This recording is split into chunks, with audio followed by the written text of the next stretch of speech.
Well, I'm just about to set up my game of this war of mine, and there is on the reverse of the map board the advanced version. I think I'm going to avoid that, so I'm actually going to play on the standard version.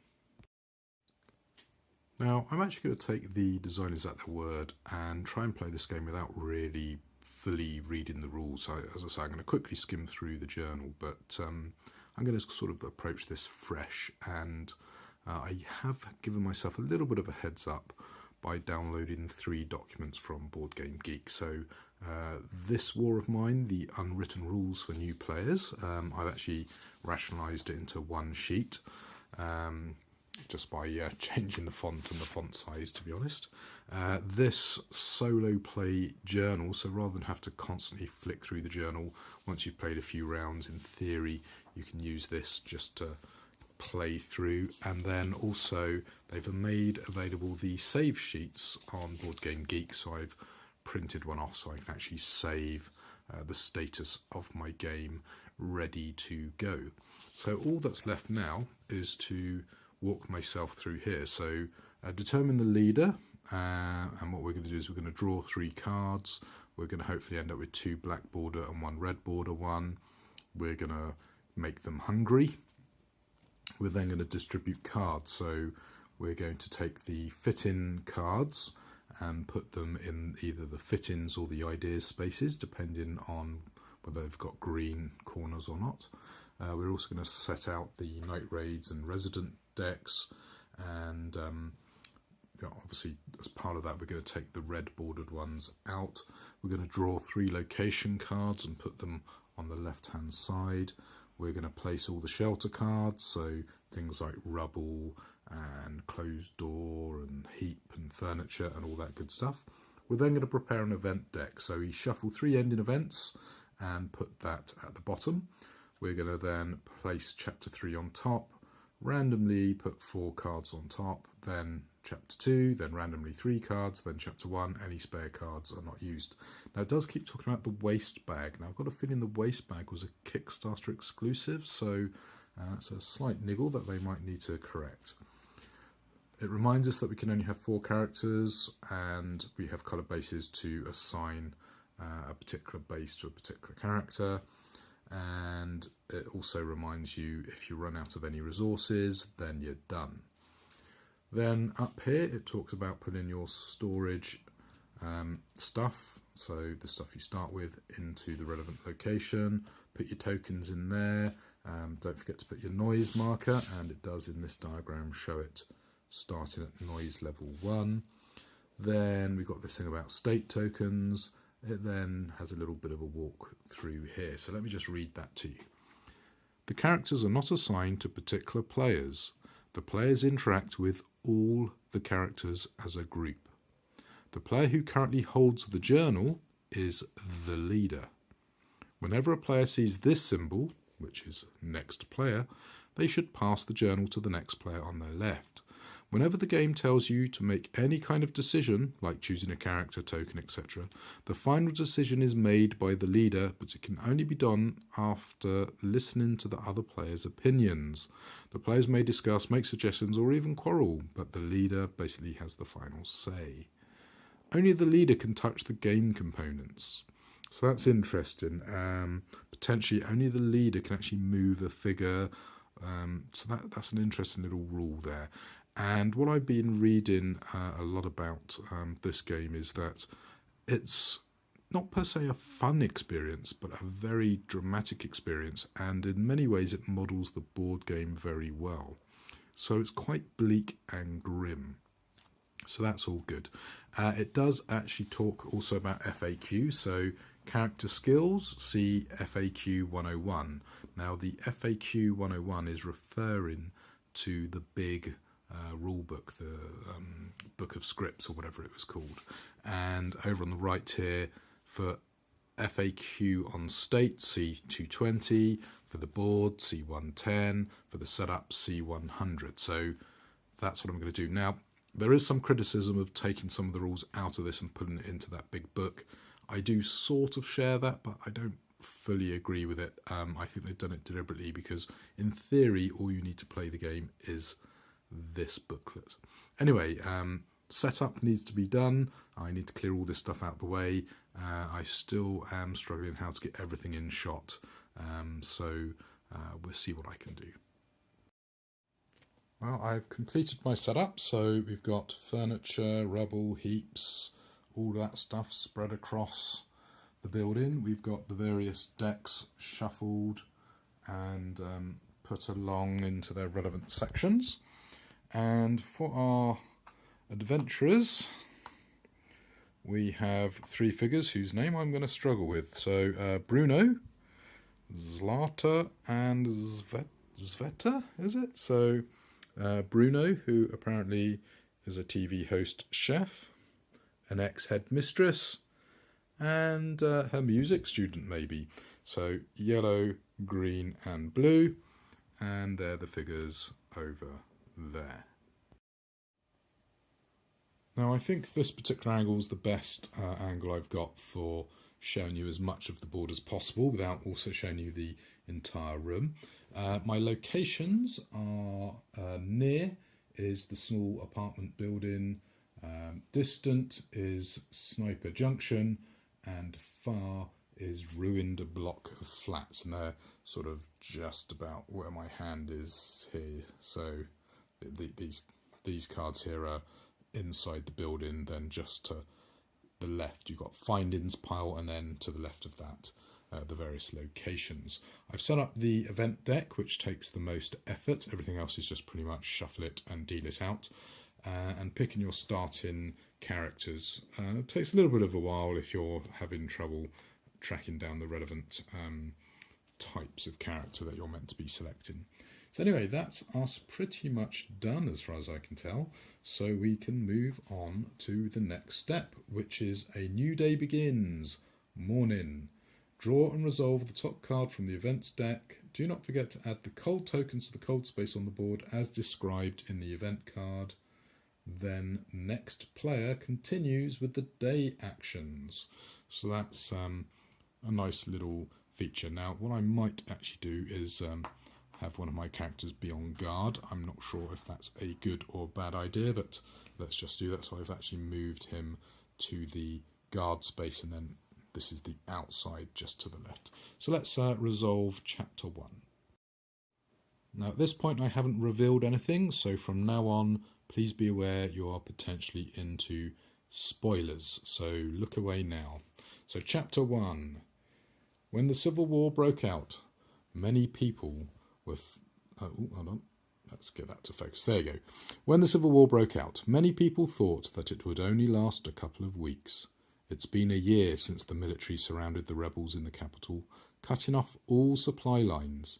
The civilians still trapped in the city suffer from hunger, disease, and the constant threat of shelling. It's another day of desperate waiting for the end of this terrible war. So, determine the objectives for each of the 3 chapters of the campaign. Find a final objective card in the objective deck and place it on the objective space on the board. Okay. Then draw 2 more objective cards and place them on the final objective. These cards should be placed face up, and you may look at them any time during the game. Remove the remaining objective cards from the game. At the end of each chapter, resolve any reward or penalty from the corresponding objective card. After you've resolved this, remove it from the game. So this is gone. So I just need to quickly reset up the objectives. Right, well, I've got my objective cards. Just quickly show you. So we've got help the sick and wounded in our area, staying fit, survive. So that's our 3 objectives. So basically, help the sick and wounded in our area. At any moment, you may discard any number of meds, bandages. For each discarded meds or bandages, advance the objective marker by 1. And once it gets all the way to the end, we get, I guess, a reward or we get a penalty. So yeah, there's obviously a bit of a play going on locally. At the end of the chapter, all characters' hunger must be 0. So clear mind, draw 2 narrative action cards, otherwise get some misery. And then at least 1 character from the starting group must survive until the end of the game, with each state equal to or less than 2. Fatigue, however, is ignored. So that's good news. Now, your starting characters sadly do start off hungry. So each character has one of these hunger tokens. So we are now ready to move on to the day phase.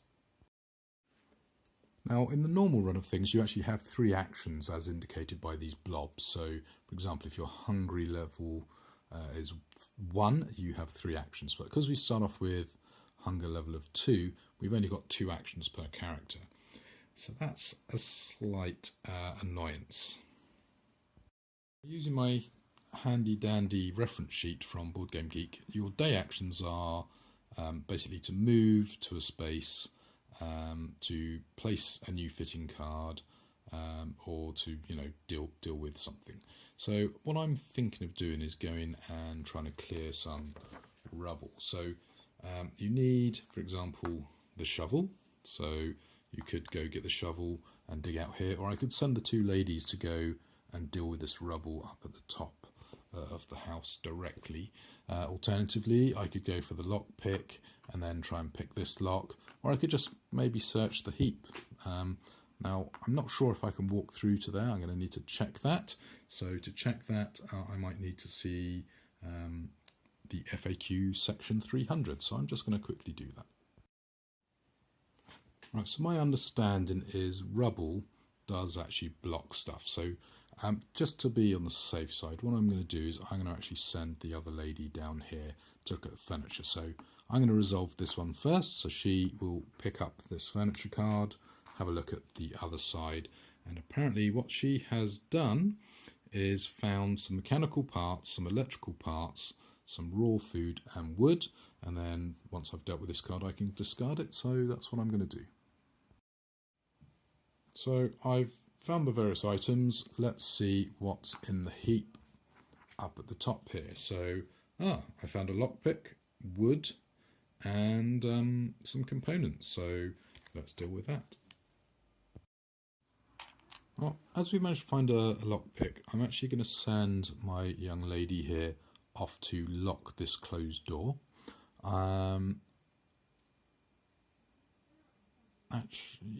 Actually, no, let's send her to the heap first, and then let's send the 2 older people off to deal with the rubble.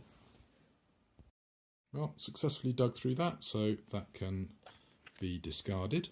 The heap, let's have a look, see what happens there. This heap rather wonderfully has given us some water, which is going to be very useful, I think. Now, strictly speaking, if I'd sent this guy off as a first action with the lady and then sent her down the bottom as the first action, then as the second action I could send her to the heap. That would free up these 2 to maybe try doing something else. So I think I'm going to bring them down to deal with the rubble here. So do a little bit of retcon in there. So their final action is to dig through this and remove it from the game. So there you go, we've now got access to this furniture, and that's us done for our day action. So it moves to the next player. We're now in the dusk phase, and each character is going to need some water. So luckily we've got water, so we are going to consume 1 water per character. So we've done that. That means everyone is happy, no one is taking any hits to themselves. So if you didn't drink water, you roll a d10 and you either get hungry or miserable, so that's something to look forward to. Then each person needs to eat food. So what we can do by eating raw food, so if we eat 1 raw food per character, that will actually allow us to avoid getting hungry. In fact, we can lower the hunger, so every single character can flip over to 1 hunger, which means we're going to have 3 actions next turn, which is excellent. That's the dusk phase over. That's nice and easy. We can now move on to the evening phase. Now, I should actually point out that each heading does have a little bit of text. So, for example, if I read you the dusk phase, the sun has disappeared beneath the horizon. Shadows and darkness now rule over the city. It's a bit safer to go out at this time, but first we must regain some strength. So we then move on to evening. So you've now got a choice. You can sleep in a bed, sleep on the floor, go on guard duty, or go out scavenging. I've decided to let Sveta sleep on the floor. She's not too happy about that. She's going to be a little bit fatigued. I'm putting Bruno out on guard duty. He's also not going to be too happy about that. He's going to get a little bit fatigued. And then our young lady, Zlata, she's been sent out scavenging, and she's not going to be 100% happy with that. She's also going to get a little bit fatigued. Okay, so because she's sleeping, her fatigue gets lowered by 2. Everyone else basically is going to have their fatigue go up by 1, so that's slightly irritating. Now, the reason I put Bruno on guard duty is if you don't, you actually trigger a story event, which I guess is someone raiding your house, so I didn't want to do that. So anyway, we're now going to move on to scavenging. Well, it looks like with this location, if you have some exploration cards, you can actually have a look around and do some story event. However, we're going into the basement entrance and we're just going to try and look for some stuff. Now, apologies here. Reading the rule book, you'll notice there is a number next to the location. Apparently that's how many cards we're actually going to draw from the exploration deck. Here you go, I've got my 14 cards, and apparently what we do is resolve them. So I flip over the top card, stairs down, look for another way to return 3 explanation cards, or enter, raising your noise by 3, and then roll for noise, or end your exploration by the looks of it. Now I'm not sure about this returning 3 exploration cards. Let's have a look. I'll return them face down without looking at the front to exploration deck. Okay, yeah, I'll do that. I'm going to return 3 cards. So 1, 2, 3. Back in the deck. Nice and easy. So I am going to look for another way. So stairs up. Look for another way, or enter, raising the noise by 2. Let's raise the noise by 2. 1, 2. There you go. So I've now moved on. The next card. Oh dear, someone's here.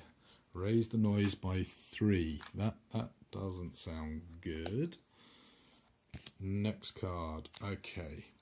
Yeah, we got a jam door. Well, checking my location, I don't appear to have a jam door, so this card does nothing. It is discarded, and we move on to a new card. So, you may ignore this card or search the furniture. So I can return 2 exploration cards or raise the noise by 1 and roll for noise. I might need to check what that roll for noise thing's all about. Or I can draw and resolve 1 card from the findings. If I do that.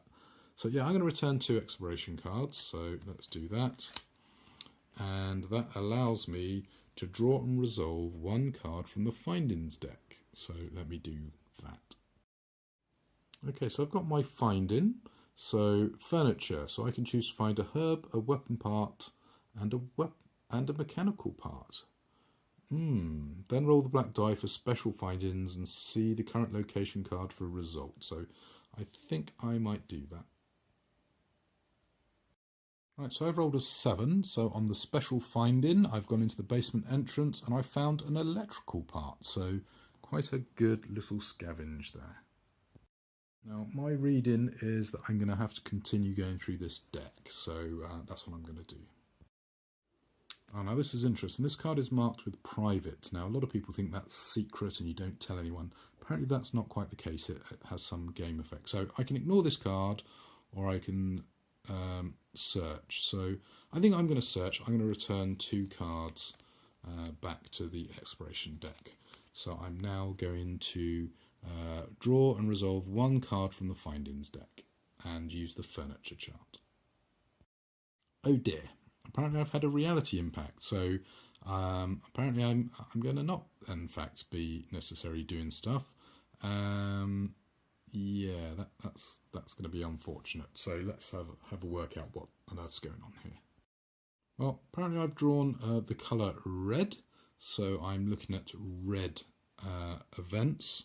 So I need to do check the number with that colour on the rare findings chart.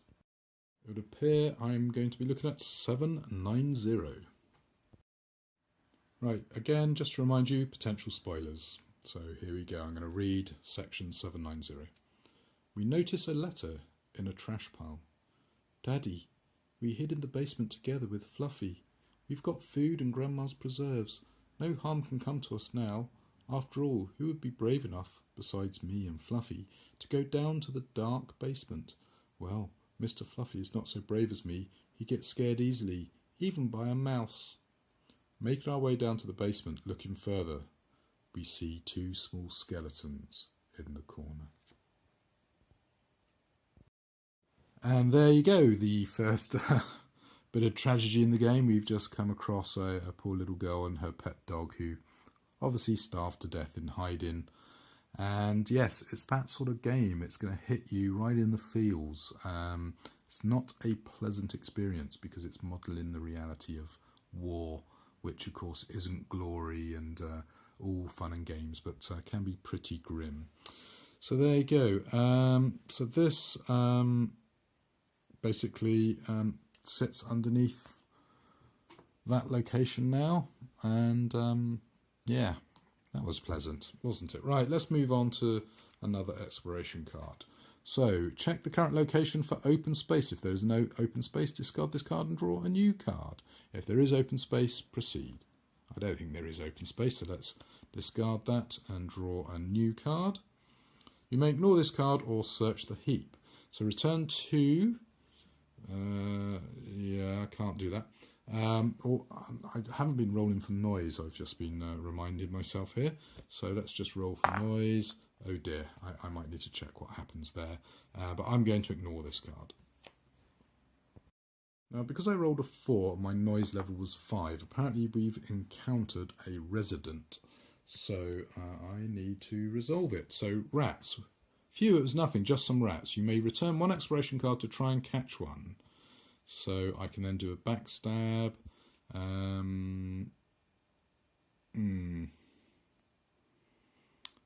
Yeah, I don't think I'm going to bother trying to do that because I don't think I've got enough combat. And I don't really want to deal with combat at this stage. Yeah, I'm just going to not bother catching those. Okay, now reading this card, apparently it's not something that's going to attack back, so I might as well try and fight it. Now I'm unarmed, sadly, so I'm going to be rolling a grey dice. So I'm trying to cause 3 hits to kill the rats. So give it a go. Now I've rolled 2 hits, which is great, but unfortunately I need to cause 3. So yeah, that's not going to work. Now, if in theory they fight back, let's say they do, they would potentially cause me 1 hit, which would give me a wound level of 1. I'd then attack back, and I'm not sure what that symbol means. So yeah, that's going to make things a little bit awkward. That's sort of how combat works, but obviously I'm not 100% sure. These guys I don't think have any prowess, so I don't think they get any rerolls. And let's have a look. Oh, okay, so because we're doing a backstab, I attack, they don't get to attack back, and then they scamper off. So I did them 2 damage. If there'd been 2 of us, we might have been able to kill it, but there you go, missed out on an opportunity to food. So I knew it was pointless trying to bother with that, but there you go, better luck next time. In the rulebook, this little weird symbol is trust into fate, so you would actually draw a fate card. Here you go, and it walks you through stuff telling you what to do. So I haven't actually done that, I'll just chuck that to the bottom of the deck. But that's something you might want to do. You might want to push your luck. If it's like an armed guard with a machine gun, maybe you've got a chance to take them down by trusting fate. Anyway, I think I'm done, so I can now pick these up. So I've got 3 weight, and I can carry 4. But actually, before I do that, I've just remembered I've got 1 extra exploration card. Tough luck, roll for noise. Well, I rolled a 10, noise is currently 1. I am done, so I can carry all 3 of these items plus the herbs back to the store. So I'm going to do that, and we've got a weapon part, some mechanical parts, and some electrical parts. So we're doing pretty good. Now I'm on my way back home, but unfortunately we're in the night raid. So what weapon is the guard going to have? I guess for now he'll have the shovel. Not that it's going to do too much, I would imagine. So yeah, that's fun. Okay, so I'm going to draw a night raid thing. Apparently shovel isn't a weapon, so I won't give that to him. So I draw a night raid card, I resolve the effect, and then there's a crime wave. So those cards that we set aside, I'm going to shuffle 2 of them into either the night raid or the residence pile. So I've got to do that because I do have some cards. Anyway, apparently you've got some hobos. Any 3 tokens, starting with the most expensive, no wounds, and then remove this card from the game. Great, so we have lost some of our stuff. So I'm guessing raw food is the most expensive, followed by shovel, followed by lockpick. So we have lost our shovel and one of our lockpicks. And more worryingly, we've also lost our food to some pesky hobos. Anyway, that seems to be pretty much it. Okay, so we're now to the dawn phase, which is pretty much the end of a turn. So the scavenging party returns, we can assign meds and badges, and we will draw a fate card. So all this nice, lovely stuff goes into my storage, which is excellent, but sadly we are a bit short on food. So fate card, let's draw that. Right, so reading through this card here, if we've got any wounded people, we basically have to raise their wounds. If they're ill and haven't taken meds, yeah, they're not going to like it. Discard any meds from characters. If cold tokens minus board ups equals 2 or more, raise the illness of 2. Well, we don't have any cold tokens, we don't have any board ups. Exchange to the nearest small location. If there is none, exchange to the nearest medium location. Well, we do have a small location, so that's going to get exchanged. Resolve any weight tokens and resolve spirit to B on all character cards. So let me remove the location and get to spirit B. Now, because I've removed the location, all the locations moved down, and that does mean we've now got an issue with Sniper Junction maybe being something to deal with. And our new location is a garage, so I don't know, I might be tempted to go check out a garage, might be some good bits there, although I do have rather a lot of mechanical parts, so maybe I don't need to do too much about worrying there, but Sniper Junction doesn't sound good. It says at the beginning of the scavenging resolve 660, so there's a potential chance you could get shot going to that location. So we now need to resolve Spirit B. So if Bruno is hungry, level 2 or 3, he is not, raise his misery by 1, so we're happy there. Zvita, discard 1 coffee from the storage or raise her misery by 1. I don't have any coffee, so she's going to get a misery token. And then Zlata, if any character in the group is miserable, level 2 or 3, raise her misery by 1. Well, luckily no one is that miserable. And then we get 2 narrative cards. I get to pick one of them and resolve it. I've got a choice of kick the door or close call. Now kick the door down is really good for automatically opening a closed door, which might be good as we've lost a lockpick. But the close call helps you avoid trouble in combat, and that's really good as well. I am very worried about getting wounded, so I think maybe this close call is going to be the card that we'll keep. So that will be helpful either during combat or night raid. And there you go, that is one complete round or a complete day. So at this point we could choose to save the game, or we could move on to the next day. So I might just quickly do the next day and just talk about what happened rather than walk you through it step by step. Now, the first action we're going to do is deal with the rubble and the furniture, and actually let's swap these round so it happens in that order. Furniture's great because I found jewellery, books, lockpick, components and wood. For my second and final action with this lady, we're going to search. For the second and final action, we're going to deal with the door. This person over here, they're going to try and do a new idea and try and put them into the fittings deck and yeah, try and get stuff going there. Well, she's had a great idea to build a bed and to make a efficient heater. So they're going to go into the fit-ins pile. I ran into a problem here. I meant to be getting 5 components, but I've actually run out of components. So I think it's time to think about building something. So once these guys are done, my final character is actually going to fit an item into this room here. So she's going to plonk something in there. I've successfully unlocked this door, so my lockpick is destroyed, but the door is open. Okay, well I found 3 wood, and once more I've run out of wood, so whoops. Anyway, time to fit some stuff. Okay, so what she's done is she's built a bed that cost me 4 wood and 3 components. Now if I'd done that as my second action, rather than putting these bits in, I would have actually had some spare wood for my extra bit. So I'm going to retcon that that's what I did for the purpose of this video. So I would actually gain the 2 components and the 3 wood from picking the door. So yeah, obviously you don't want to be doing that too much because you do need to make sure you're planning out your turn properly.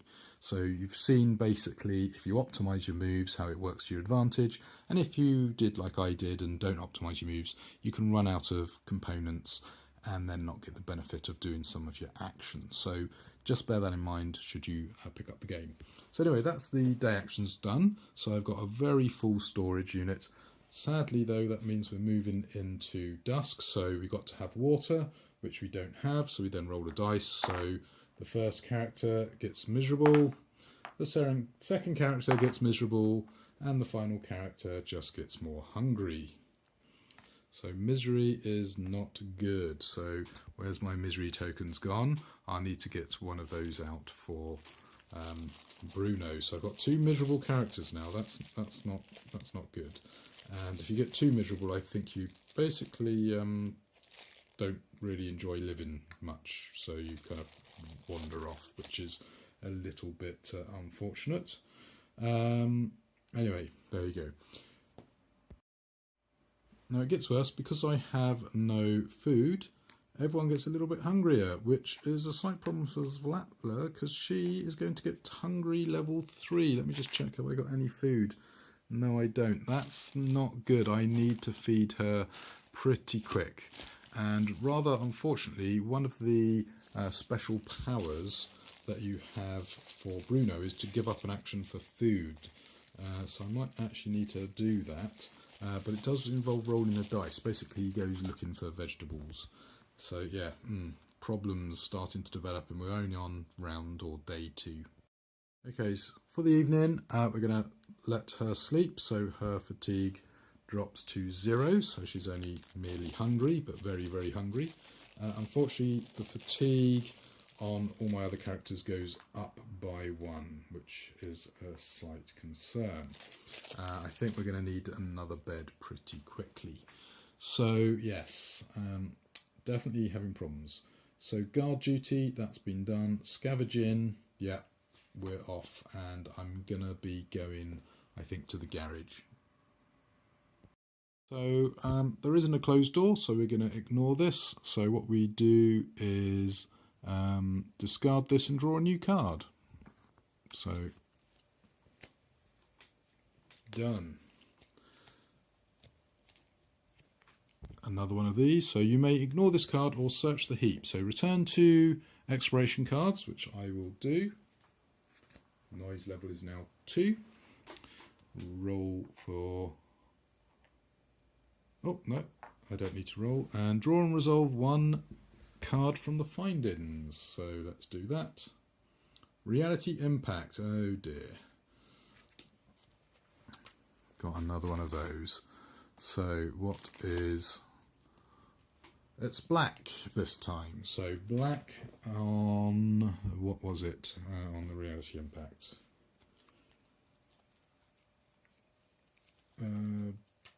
Black on the rare findings is 410. So we need to go off and resolve 410.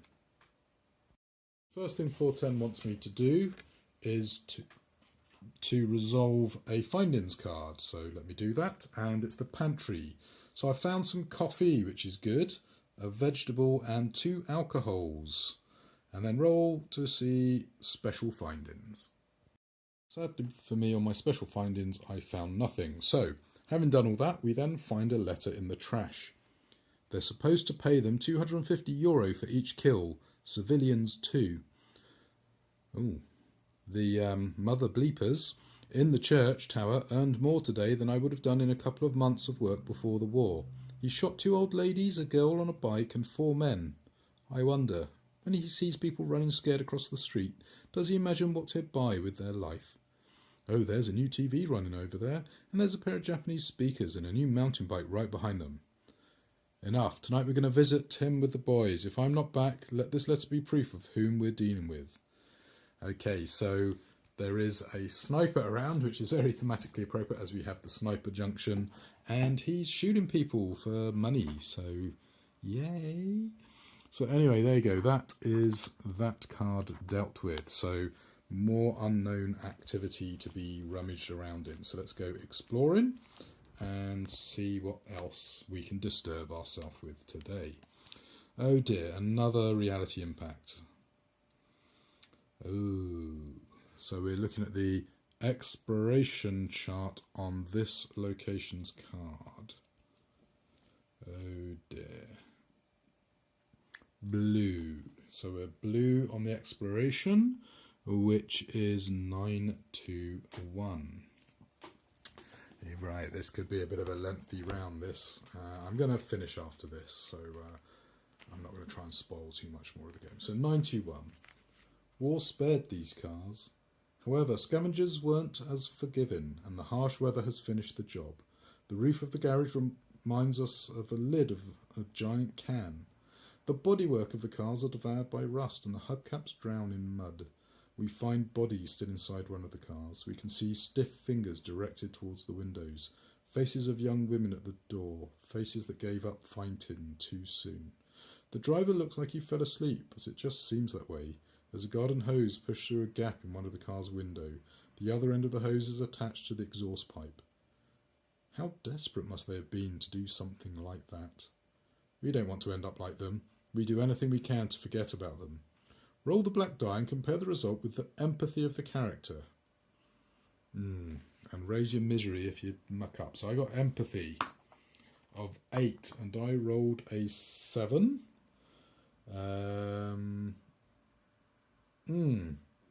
So yeah, I'm a bit more miserable now because I'm thinking about those poor souls who decided to end it all rather than deal with the horror of war.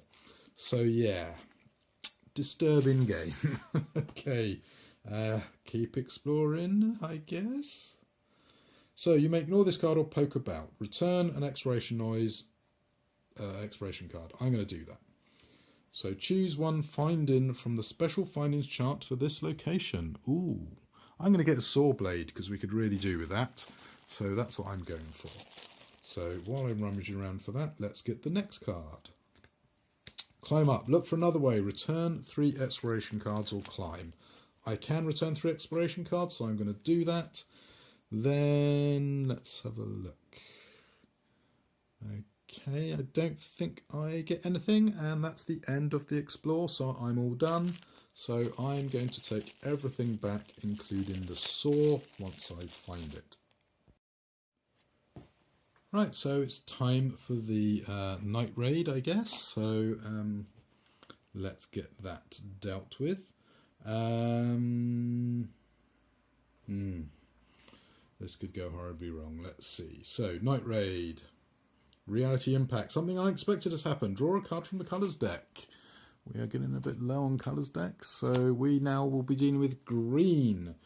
Reveal the top card of the night raid's deck and check the number with that colour on it. So it is 290. Then, yeah. Then we go ahead with that. So 290.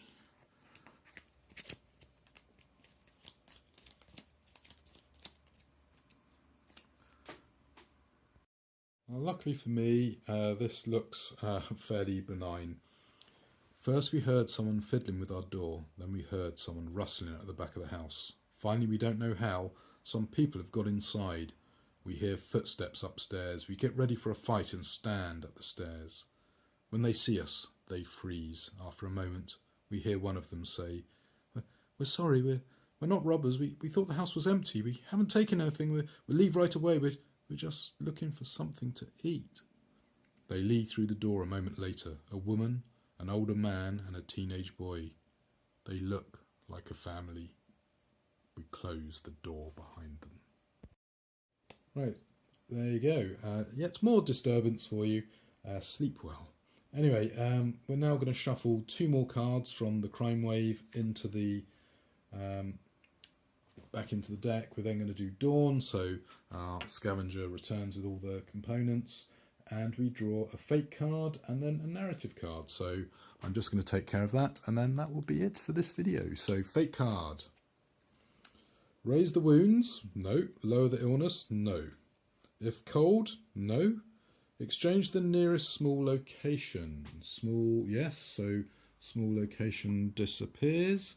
The garage moves down, and we have yet another location to deal with. So that's kind of an interesting way of mixing things up. Exchange, resolve, weight tokens, resolve the spirit A. So discard 1 cigarette from the storage. We don't have any cigarettes, so his misery goes up by 1. Yay! Discard 1 coffee. If any character in the group is hungry, level 3, raise her misery. Yes, she's more miserable, so she's now a level 3 miserable. And if there's a guitar in the storage, lower by misery by 1. Well, no, there isn't. So yeah, she's misery 3 now. Jolly good.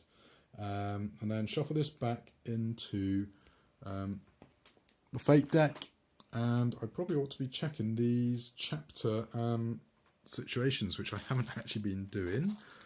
Whoops. So yes, I think that's going to be a good point to end the video. But let's just leave you with the narrative actions and then have a quick look at the bits. Oh, here you go. Automatically exchange a broken item for a repaired item, or during combat you can automatically kill an enemy if you have a weapon. Or yeah, I don't have any weapons, so I'm going to take the handyman card and get rid of this headshot for now. Luckily for us, we haven't had to worry too much about the event, so I need to check I haven't forgotten to draw them, so I'm not going to trigger any of these particular objectives just now. So let me just check on the events, and then we'll wrap this video up.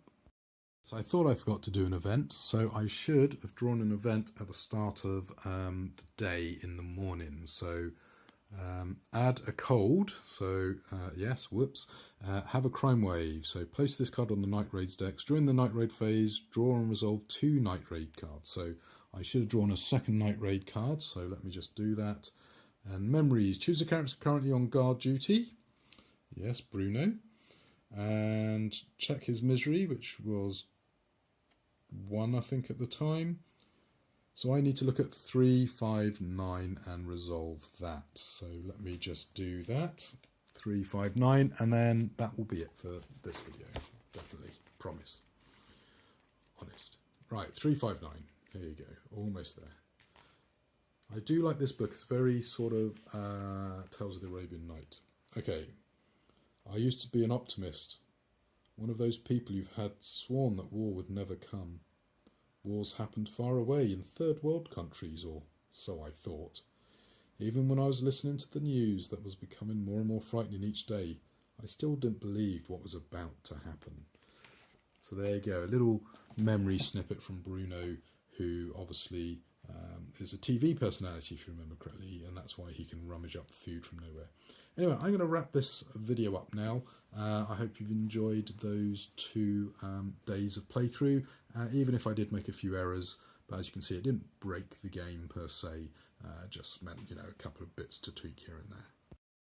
Now, it's at this point that you could choose to save the game, and if I don't do that, I'm going to start a new day, have to resolve another event. So obviously I at this point would save the game, and that's where the sheets I showed you earlier would come into play. Let me just quickly dig it out again. So what I could do is I could make a note here of the locations, what bits and pieces are where. I could also put in various characters, what they're feeling like, and what storage options I've got, etc., etc. Okay, so I guess I ought to give an impression now I've played the game and all that. I think I can see why the cards are designed the way they are. They work really well. It's a pretty bleak game, which is very fitting for the kind of concept of what they're trying to do with this game. You're not meant to per se be enjoying yourself in a sort of yay adventure sort of way. You're meant to be enjoying the challenge of trying to survive. And from that point of view, it really does put you in the position of someone desperately trying to cling on to survival in the middle of a war zone, particularly as you're not even soldiers, you're just regular civilians. So I think it does a really good job of bringing the video game into the board game. It does have a lot of moving parts, lots of cards. The cards actually aren't so much a problem, it's the components are a little bit fiddly. I'd almost prefer them to be either miniature cards or poker cards than these little bits. And the nice plastic editions, they're nice, but they're not really necessary. But I do really like the water drops. They're really good. So overall, I'm pretty impressed. It works well as a solo game. I can see it working with more players, but actually, I don't think you desperately need them. But it is going to cause some really cool interactions because someone might find a scene really disturbing. And that's going to cause some interesting debate at the table. It's not a game for kids by the looks of it. It's not a game for people who really don't like this sort of misery, but it really is a fascinating game concept, and I look forward to playing it. Now, one of the problems with it I can see is you are going to need to use that save file system, because you're not necessarily going to sit down and play through a whole campaign in one go. You might want to do like I've done 2 or maybe 3 days and then call it quits for a few days and then come back to it. Now obviously if you can leave the board set up, that's not such a problem, but if you have to pack it away, that save game feature is going to be really, really useful. Anyway, there you go. Hope you enjoyed it. Hopefully not too many errors. Really, really good game, and I recommend you at least get to play it or pick it up. It's not that expensive for what you're getting in the box, and a thoroughly enjoyable, I hazard to say, experience. Think Robinson Crusoe, but with more misery and depression. Anyway, till the next video, happy gaming.